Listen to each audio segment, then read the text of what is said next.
Oke, Assalamualaikum warahmatullahi wabarakatuh. Perkenalkan, kami dari kelompok 1 ingin menjelaskan terkait visibility analysis, yang dimana visibility analysis ini adalah menganalisis seberapa layak gak sih software yang kita mau buat. Nah, untuk terkait visibility analysis ini adalah lanjutan dari video kemarin, yaitu system request, yang dimana kita kemarin itu menjelaskan terkait system request, sistem informasi akademik administrasi yang disingkat oleh si admin. Nah, selanjutnya itu kita akan menjelaskan seberapa lain gak sih software yang kita mau buat ini. Nah, terkait deskripsi, kami itu beranggotakan 5 orang. Yang pertama itu saya, Muhammad Asar Rashid. Terus ada Bima Sakti, Kristen Sutoni Yustina Manalu, Muhammad Gifari, dan Zari Muhammad. Ingin membahas sistem informasi akademik administrasi berbasis web Universitas Trisakti, terkhusus jurusan teknologi informasi.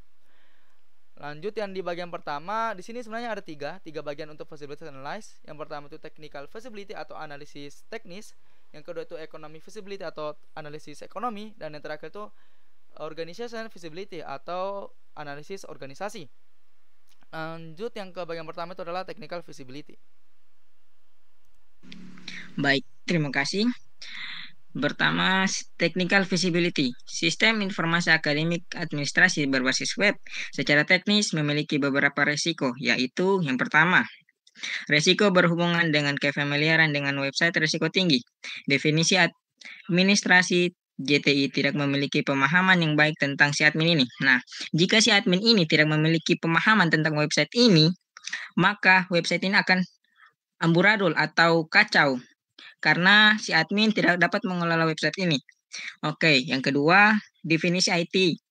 Memiliki pemahaman yang baik tentang sistem informasi akademik administrasi, akan tetapi tidak berpengalaman tentang peradministrasi si admin ini. Nah, seperti yang pertama tadi, jika si admin tadi tidak dapat menguasai atau mengelola si website ini, pasti akan banyak masalah yang muncul dalam website ini, seperti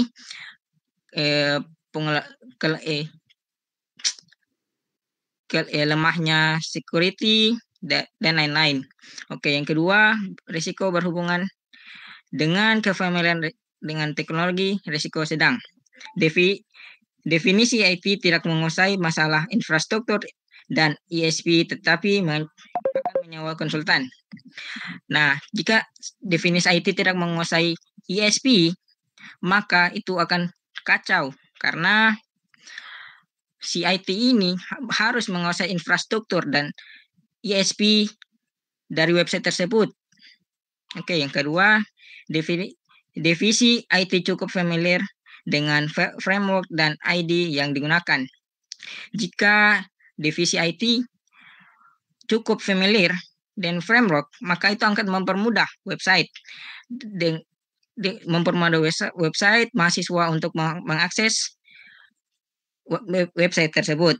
Yang ketiga, divisi administrasi JTI tidak memiliki pengalaman menggunakan teknologi web.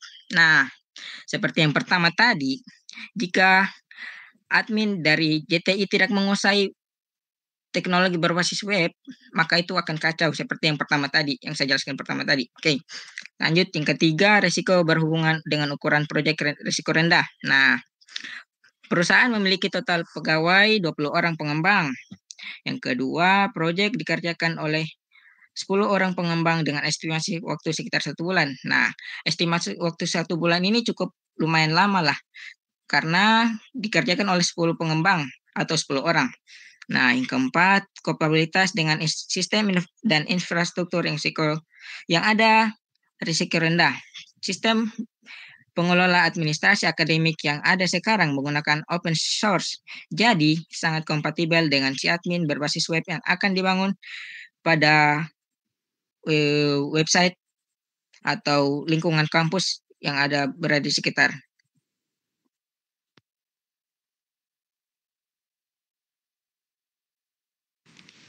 Dikembalikan kepada moderator.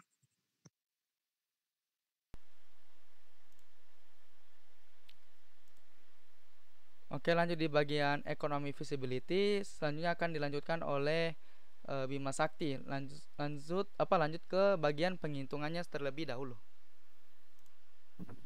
Nah, lanjut kepada saya yaitu akan di bagian ekonomi feasibility di bagian perhitungannya yaitu cost benefit analysis. Nah, kita bisa lihat di sini pada tahun pertama peningkatan bisnis pelayanan mahasiswa baru masih nol dan juga peningkatan bisnis pelayanan mahasiswa lama nol dan pengurangan biaya administrasi dan cetak juga nol, total benefit nol, PF of benefitnya nol serta PF of all benefitnya juga nol. Nah, pada tahun memasuki tahun kedua peningkatan bisnis pelayanan mahasiswa baru masuk ke 100 juta dan peningkatan bisnis pelayanan mahasiswa lama masuk 300 juta serta pengurangan biaya administrasi dan cetak 50 juta. Nah, pada bagian total benefitnya kita mendapatkan 450 juta.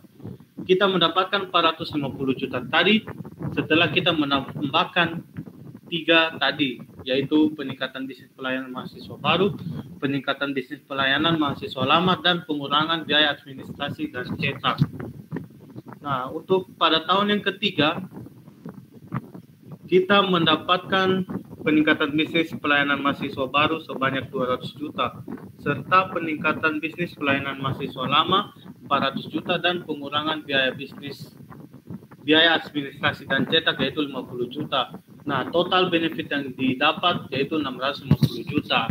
Nah, 650 juta ini kita dapat dari menambahkan 3 tadi dengan total 650 juta. Nah, kita masuk ke PF of benefit. Nah, PF of benefit pada tahun 2024 atau tahun kedua kita mendapatkan 408.163.265 rupiah. Dari mana kita dapat itu? Kita mendapatkan dari total benefit tersebut yaitu 450 juta kita bagi dengan 1 tambah 1,05 pangkat 2. Kenapa pangkat 2? Pangkat 2 tersebut tergantung dari tahunnya. Apabila tahun ketiga kita akan memangkatkan 3. Nah, hasil dari perhitungannya yaitu 408.163.265 untuk tahun yang kedua. Nah, pada saat tahun yang ketiga PF of benefitnya kita mendapatkan 561.464.439. Kita menghitung menggunakan rumus yang pertama tadi, namun berbeda dengan mengganti pangkatnya yang sebelumnya pangkat 2. Nah, karena ini adalah tahun ketiga, kita menggantinya dengan pangkat 3. Nah, 650 juta kita bagi dengan 1 tambah 5% pangkat 3. Nah, yang menghasilkan 561.464.439 rupiah. Nah, untuk menghitung PF of all benefitnya untuk pada tahun yang pertama itu kita masih mendapatkan 0 karena belum ada benefit yang kita dapatkan. Nah, masuk ke poin ke tahun kedua. Nah, ke tahun kedua ini cara menghitungnya kita tambahkan PF of all benefit tahun pertama dengan yang kedua. Nah, karena tahun pertama masih kosong, jadi kita mendapatkan 408.163.265 rupiah. Nah, untuk tahun ketiga kita mendapatkan 969.657.704 rupiah karena kita menambahkan PF of benefit yang tahun kedua dan juga tahun ketiga, yang dimana pada tahun kedua kita mendapatkan 408.163.265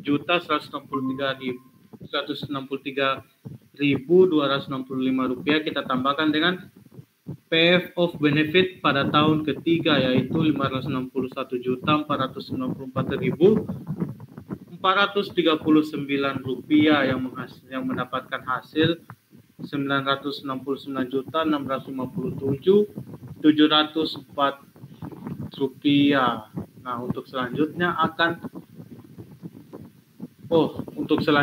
kita akan menghitung total operasional cost. Nah, yang dimana Pertama-tama kita menghitung di bagian honor pengelolaan web. Pada tahun pertama kita mengeluarkan 45 juta. Nah, untuk biaya domain webnya kita mendapatkan 200.000 dan biaya cold hosting web kita mendapatkan 12 juta serta biaya administrasi pada tahun pertama kita mengeluarkan 20 juta dan honor staff administrasi kita mendapatkan 72 juta sehingga total operasional cost-nya kita telah mengeluarkan 149.200.000 rupiah. Nah, untuk pada total operation cost tahun kedua kita mengeluarkan honor pengelolaan webnya 55 juta, biaya domain webnya 300.000, biaya cold hostingnya 13 juta serta biaya administrasinya 30 juta dan honor staff administrasinya 74 juta. Sehingga jika kita totalkan semua kita telah mengeluarkan 300.000 rupiah. Nah, pada tahun ketiga kita tetap menjumlahkan yang ketiga dari beberapa pengeluaran tadi, yaitu honor pengelolaan web, biaya domain web, biaya cold hosting web, biaya administrasi dan honor staff administrasi, sehingga kita pada tahun ketiga kita mengeluarkan 195.400.000 rupiah. Nah, untuk total cost-nya di pada tahun pertama ini sedikit berbeda dari tahun sebelumnya karena total development cost kita telah mengeluarkan 250 juta. Dari mana 250 juta itu? Yaitu dari honor tim, yaitu analisis dan juga desain dan implementation serta honor konsultan yang dimana jika ditotalkan yaitu 250 juta. Nah, untuk mendapatkan total cost kita menambahkan dari total development cost itu dengan total operational cost sehingga mendapatkan 399.200.000 rupiah. Nah, pada tahun yang kedua karena total development cost-nya pada tahun kedua kita tidak mengeluarkannya, jadi dia tetap pada total operational cost yaitu 170.300.000 rupiah serta pada tahun ketiga begitu pula kita mendapatkan 195.400.000 rupiah. Nah, selanjutnya menghitung PF of cost. Nah, seperti yang saya jelaskan pertama tadi, cara menghitung PF of cost-nya itu, nah kita membagi 380.190.476 kita bagi dengan 1 tambah 5% pangkat 1 dulu karena ini masih pada tahun pertama sehingga dia menghasilkan 476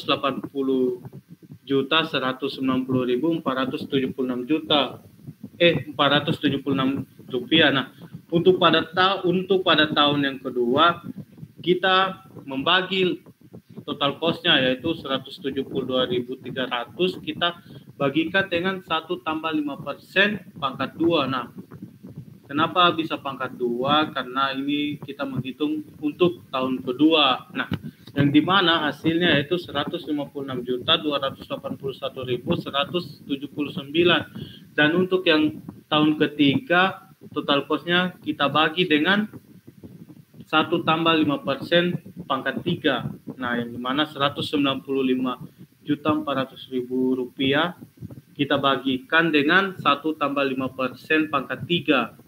Nah, seperti saya jelaskan tadi, pangkatnya ini bisa berubah-ubah seiring dengan tahunnya. Jadi, jika tahun kedua kita pangkatkan 2 dan jika tahun ketiga kita pangkatkan ketiga. Nah, pada tahun ketiga ini PF of cost-nya kita mendapatkan 193.867 rupiah. Nah, dan yang selanjutnya itu kita cara menghitung PF of all cost. Nah, PF of all cost pada tahun pertama kita tetap sama dengan PF of cost-nya yaitu 380.190.476 rupiah. Nah, pada tahun kedua sedikit berbeda karena kita menambahkan PF of cost ini tahun sekarang dan tahun sebelumnya, yang dimana tahun sebelumnya yaitu 380.190.476 rupiah kita tambahkan dengan tahun yang sekarang, yang dimana kita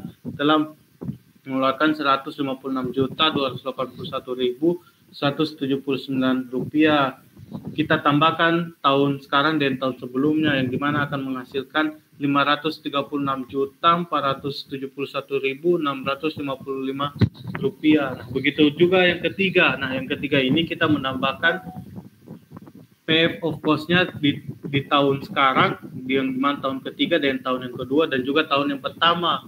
Nah, yang dimana tahun yang pertama tadi yang kita keluarkan yaitu 380.190.476 rupiah. Kita tambahkan yang tahun kedua yaitu 156.281.179 rupiah, dan tahun ketiga yaitu 168.793.867 rupiah, yang dimana hasilnya yaitu 705.265.522 rupiah. Nah, yang selanjutnya akan dilanjutkan oleh teman saya. Oke, selanjutnya kita akan menghitung total project cost less benefit. Jadi itu kuncinya itu dari total benefit dikurang total cost. Jadi di tahun pertama total benefitnya itu 0, tapi total cost-nya ada 399.200.000 rupiah. Jadi dikurang 0 dikurang 399.200.000 rupiah. Jadi total project cost less-nya adalah minus 399.200.000 rupiah. Masuk ke tahun kedua, total benefit yang ada adalah 450 juta. Dikurang total cost-nya adalah 172.300.000. Maka total project cost less benefit yang dihasilkan di tahun kedua adalah 277.300.000. Masuk ke tahun yang ketiga, total benefit yang ada adalah 650 juta dan total cost-nya adalah 109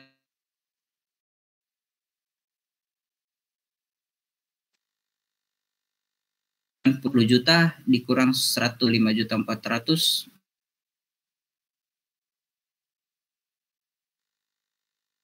kan 450.000. Lalu selanjutnya adalah yearly NPV. Itu dari PV of benefits dikurang PV of cost. Jadi PV of benefits di tahun pertama itu 0. Lalu PV of cost di tahun pertama ada 380.190.470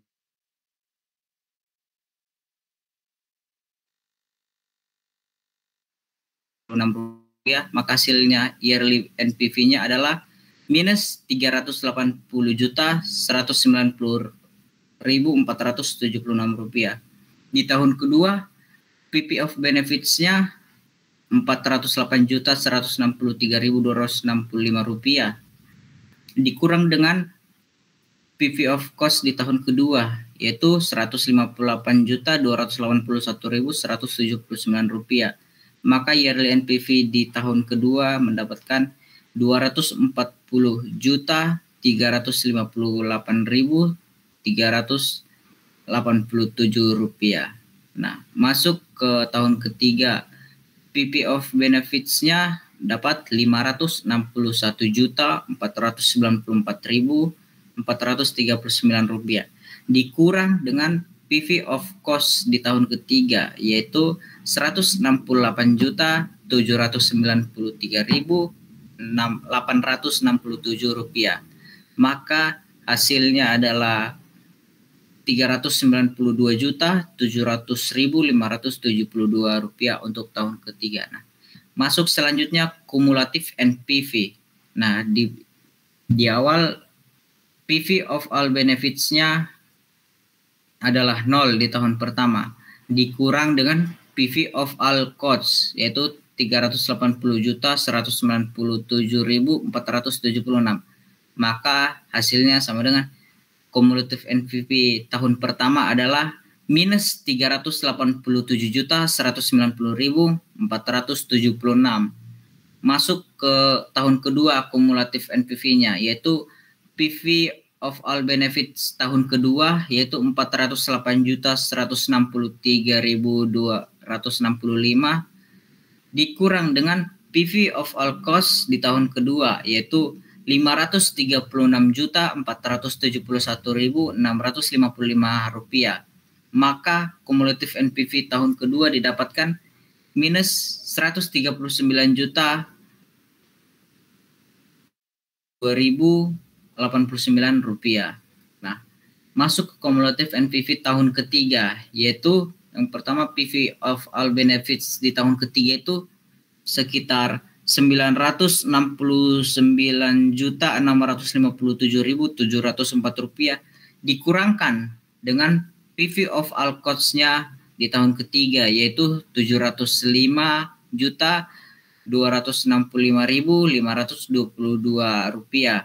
Maka kumulatif NPV di tahun ketiga adalah 252.863 rupiah 837 rupiah.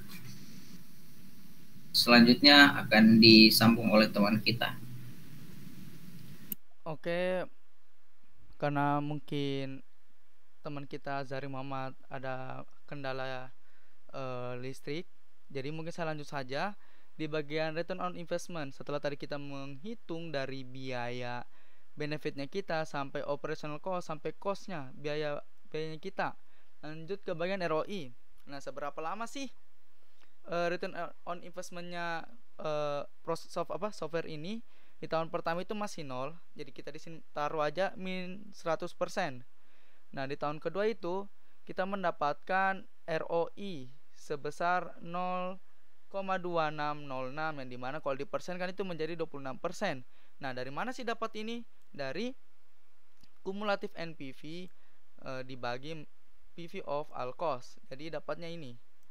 Nah, untuk ke tahun ketiga, karena kita targetnya tahun ketiga, kita mendapatkan 0,3585 yang dimana sama seperti tadi kumulatif NPV dibagi PV of all cost yang dimana jadi dapatnya ketika dipersenkan jadi 35,85%. Dan yang terakhir itu BP.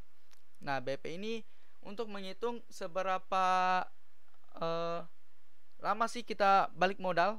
Nah, setelah tadi kita menghitung dari semua NPV dari NPV maupun PV maupun dari benefit dan cost, di sini di tahun kedua itu sudah mulai balik dana dikarenakan di sini sudah PV all cost-nya 536 juta yang dimana itu adalah biayanya kita, keluaran biaya, dan sedangkan di sini untuk pendapatan sudah 408 juta, jadi kurang 108 juta, kurang sekitar 100 jutaan lebih lah. Nah, jadi kita setelah menghitung dengan menggunakan rumus BEP, jadi kami mendapatkannya itu 2,248206218 yang dimana ketika kita bulatkan menjadi 2,25 tahun.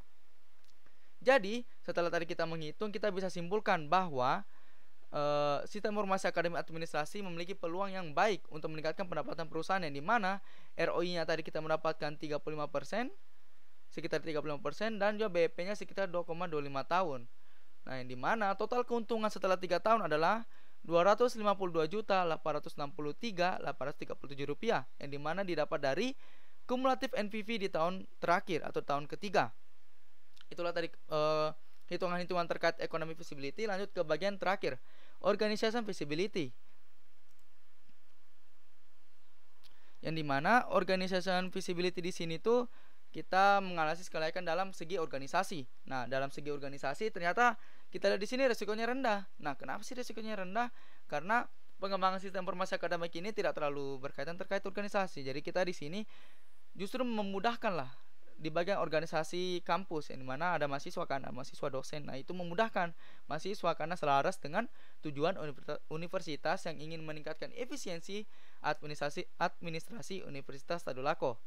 Nah, itulah tadi penjelasan terkait studi kasusnya. Kita lanjut ke bagian tutorial implementasi. Nah, kita save dulu.